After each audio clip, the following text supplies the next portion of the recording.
Praise the Lord. Hallelujah. Zion வேதாகம ஆய்விற்கு அன்போடு கூட இயேசு கிறிஸ்துவின் நாமத்தில் உங்களை வரவேற்கிறேன்.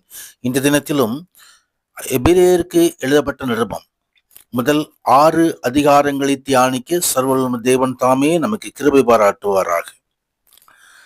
இந்த நிருபம் யாரால் எழுதப்பட்டது என்பது தெளிவாக்கப்படவில்லை. ஆனாலும் அப்போஸ்தலனாகிய பரிசுத்த பவுல் எழுதியிருக்கலாம் என்பதற்காக சில சான்றிதழ்களை வேத அறிஞர்கள் தருகிறார்கள். இந்த முதலாவது அதிகாரத்திலே பூர்வ காலங்களில் பங்கு பங்காகவும் வகை வகையாகவும் தீர்க்கதரிசிகள் மூலமாய் பிதாக்களுக்கு திருவுளம் பற்றின தேவன் இந்த கடைசி நாட்களிலே குமாரன் மூலமாய் நமக்கு திருவுளம் பற்றினார். இவரை சர்வத்துக்கும் சுதந்திரவாளியாக நியமித்தார். இவரை கொண்டு உலகங்களையும் உண்டாக்கினார்.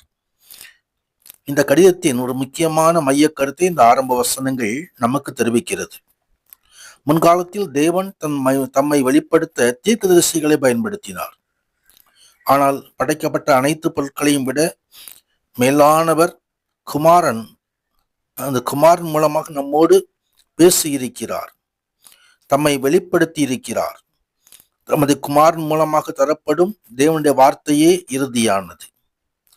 அது வார்த்தையே முக்கியம்.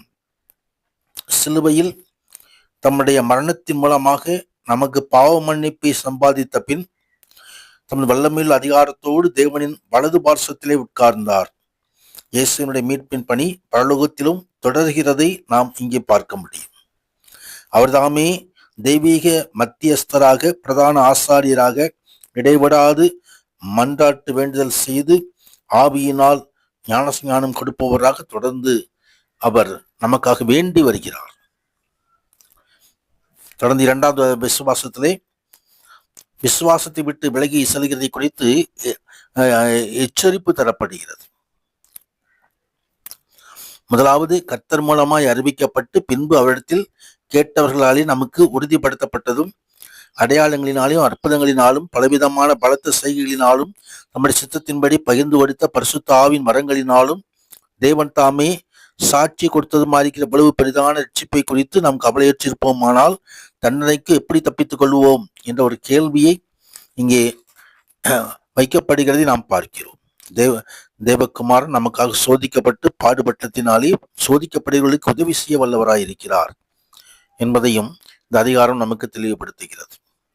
3வது அதிகாரத்திலே இயேசு கிறிஸ்துவானவர் மோசேயை விட பெரியவர் என்பதை இங்கே இந்த வசனங்கள் சுட்டி காட்டுகிறது. மோசே தேவனுடைய வீட்டில் எங்கும் உண்மையுள்ளவனாய் இருந்தது போல இவரும் தம்மை ஏற்படுத்தினவருக்கு உண்மையுள்ளவராய் இருக்கிறார். மகிமை உண்டாவதாக. ஆம், கிறிஸ்துவோ அவருடைய வீட்டிற்கு மேற்பட்டவரான குமாரனாக உண்மையுள்ளவராய் இருக்கிறார். நம்பிக்கையாலே உண்டாகும் தைரியத்தையும் மேன்மை பாராட்டுதலையும் முடிவு பரியந்தம் உறுதியாய் பற்றி கொண்டிருப்போமாகில் நாம் அவருக்கு வீடாயிருப்போம் என்பதை நிருபம் இங்கே நமக்கு தெளிவாக சுட்டி காட்டுகிறது. ஜீவனுள்ள தேவனை விட்டு விலகுவதற்கான அவிசுவாசமுள்ள பொல்லாத இருதயம் உங்களில் ஒருவனுக்கும் இராதபடி எச்சரிக்கையாயிருங்கள் என்ற எச்சரிக்கையை இந்த பகுதி நமக்கு தெரிகிறதை நாம் பார்க்கிறோம். கர்த்தருக்கு மகிமை உண்டாவதாக. தொடர்ந்து 4வது அதிகாரத்திலே தேவனுடைய மக்களுக்கு ஒரு இளைப்பாறுதல் வருகிறது என்று சொல்லி இந்த பகுதி நமக்கு தெரிவிக்கிறது. இயேசுவின் இடத்திலே விசுவாசத்துடனும் கீழ்ப்படிதலும் நினைத்து நிற்பது தவறினால் வாக்குத்தத்தம் பண்ணப்பட்ட நித்திய இளைப்பாறுதலை பரலோகத்தில் கண்டடைய தவறி விடுவோம். பயந்திருக்க கடவோம் என்ற சுற்றடரை நாம் இங்கே பார்க்கிறோம். விசுவாசத்தில் உறுதியாய் தரித்திருத்தல் என்பது கிறிஸ்துவின் மூலமாக நாம் தேவனை கிட்டி சேர்ந்து உண்மையான தீர்மானத்துடன் அவருக்கு கீழ்ப்படிந்திருந்தல் ஆகும். இயேசு கிறிஸ்துவின் ரட்சிக்கும் நற்செய்தி விசுவாசிப்பவர்கள் மட்டுமே தேவனுடைய ஆவிக்குரிய இளைப்பாறுதலில் பிரவேசிக்க முடியும். ஆம், சுவிசேஷத்தை யார் ஏற்றுக்கொள்கிறார்களோ அவர்களுக்கு ஒரு இளைப்பாறுதலை படுத்தப்பட்டு பாரசமிக்கிறவர்களை நீங்கள் எல்லோரும் வாருங்கள், நான் உங்களுக்கு இளைப்பாறுதல் தருவேன் என்று அழைக்கிற கர்த்தர். இளைப்பாறுகிற காலம் இனி வருகிறதா இருக்கிறது. தேவனுடைய வாக்குத்தத்தமும் அதுவாகத்தான் இருக்கிறது. இந்த இளைப்பாறுதலில் பிரவேசிக்க ஜாக்கிரதையாக இருக்க வேண்டும் என்பதை இந்த வேத வசனங்கள் நமக்கு கற்றுத்தருகிறது. இயேசு கிறிஸ்துவே மகா பிரதான ஆசாரியர். அவர் நமக்காக தமது ரத்தத்தை சிந்தி அந்த இரத்தத்தினாலே அவர் தாமே பலி ஒப்பு கொடுத்தார். தொடர்ந்து 5வது அதிகாரத்திலும் மனுஷரில் தெரிந்து கொள்ளப்பட்ட இந்த பிரதான ஆசாரியனும் பாவங்களுக்காக காணிக்கைகளையும் பலிகளையும் செலுத்தும்படி மனுஷருக்காக தேவ காரியங்களை பற்றி நியமிக்கப்படுகிறான்.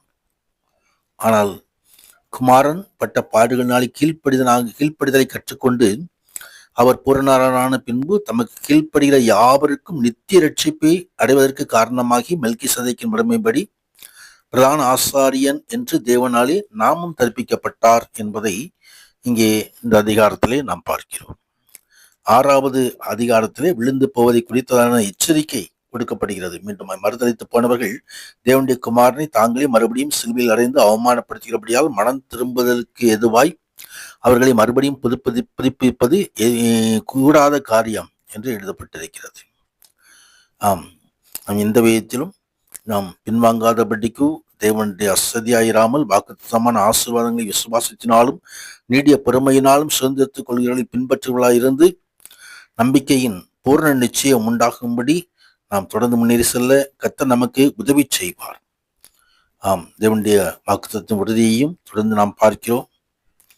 ஆபிரகாம் உண்டான வாக்குத்தத்தங்கள் நமக்கும் உண்டாயிருக்கிறது. தொடர்ந்து இந்த வசனங்களை நாம் தியானித்து சர்வ மகத்துவ தேவனுடைய ஆசீர்வாதங்களை பெற்றுக்கொள்ளும் உன்னதரான தேவன் நம்மோடு இருப்பார், நம்மை நடத்துவார், மகிமையை காண பண்ணுவார். ராஜாவுடைய பரிசுத்த நாமம் மகிமைப்படுவதாக. ஆமேன், ஆமேன்.